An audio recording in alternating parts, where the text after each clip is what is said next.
नमस्कार बंधुरा आज के आबारो चले एसेছি রান্নাঘরে। আর আজকে আমি নিয়ে এসেছি দেখুন মাছের তেল।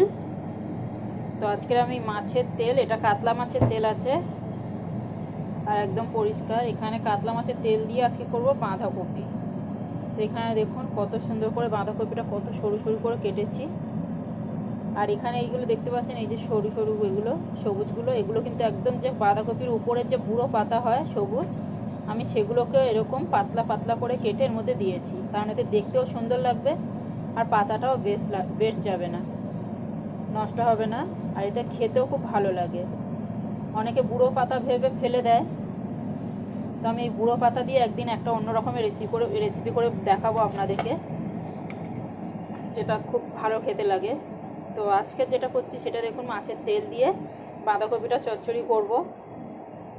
তো এখানে বেশি কিছু সবজি নিয়েছি একটু মটরশুঁটি, আলু আর একটুখানি বেগুন। আপনারা এর মধ্যে নিজের পছন্দ মতো সবজি টবজি দিতে পারেন, কিংবা শুধু আলু দিয়ে বাঁধাকপি দিয়ে করতে পারেন। তো এখানে চলুন কড়াই বসিয়ে দিয়েছি, কড়াইতে দিয়ে দিচ্ছি একটুখানি তেল। এটা বন্ধুরা পোড়া তেল আমি দিচ্ছি, পোড়া তেল বলতে মানে পকোড়া ভাজার তেল।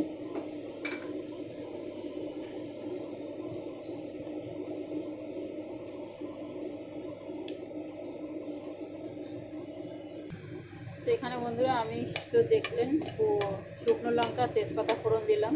আমার কাছে পাঁচফোড়নটা নেই, ওটা শেষ হয়ে গেছে। তো এখন আমি এখানে মাছের তেল, আদা রসুনের পেস্ট আর পেঁয়াজটাকে তেলের মধ্যে দিয়ে দিলাম। এবার এইগুলো সব একসাথে ভালো করে মিশিয়ে ভালো করে আগে ভেজে নেব প্রথমে মাছের তেলটাকে।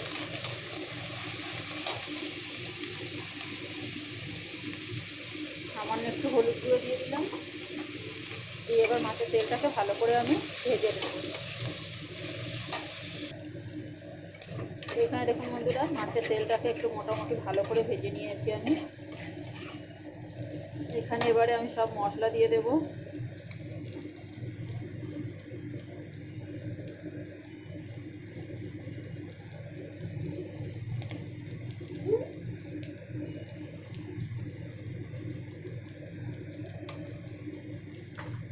জিরে গুঁড়ো, ধনে গুঁড়ো, হলুদ গুঁড়ো আর লঙ্কার গুঁড়ো।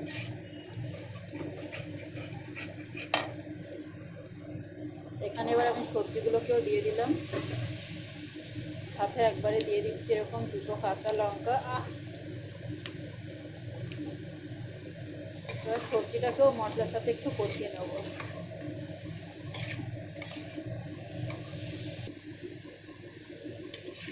এখানে মশলার সাথে সবজির সাথে একটু ভালো করে মিশিয়ে নাড়াচাড়া করে দিয়েছি, কষিয়ে নিয়েছি। এখন এখানে দিয়ে দিচ্ছি স্বাদ অনুযায়ী নুন। দিয়ে নুনটাকে একটু নাড়াচাড়া করে দেবো, তারপরে দিয়ে দেবো বাঁধাকপি। বাঁধাকপিগুলোকে কিন্তু দিয়ে জল টল কিছুই দেবো না, একটু কিছুক্ষণ এমনি নাড়াচাড়া করে কষিয়ে নেব।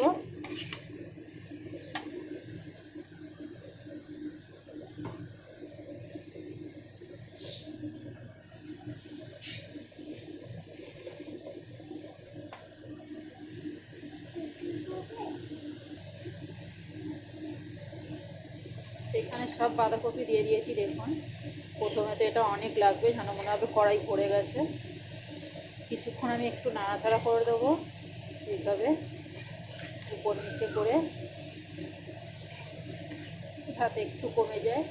সামান্য যেই কমে যাবে গ্যাসটাকে কমিয়ে ঢাকা দিয়ে দিয়ে শুধু কষিয়ে নেব, এতে কিন্তু জল টল কিছু দেবো না আমি। এই দেখুন বন্ধুরা কতটা কমে গেছে আর কতটা জলও বেরিয়ে গেছে। এটা আলাদা করে জল দিতে লাগবে। তো এখন আমি গ্যাসটাকে কমিয়ে দেবো, বেশ সুন্দর করে কষিয়ে নিয়েছি। গ্যাসটাকে কমিয়ে ঢাকা দিয়ে দেবো, সব ভালো করে সেদ্ধ হোক।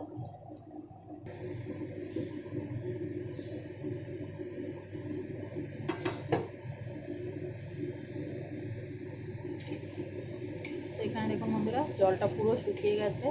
এখন আমি কিন্তু গ্যাসটাকে পুরো ফুল করে দেবো, বাড়িয়ে দেবো। এই যে দেখুন আলু টালু কত সুন্দর সেদ্ধ হয়ে গেছে।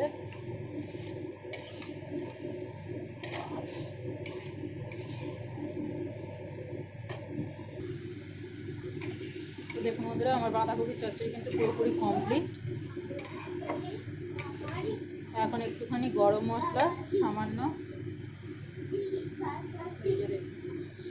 একটু গরম মশলা দিলাম,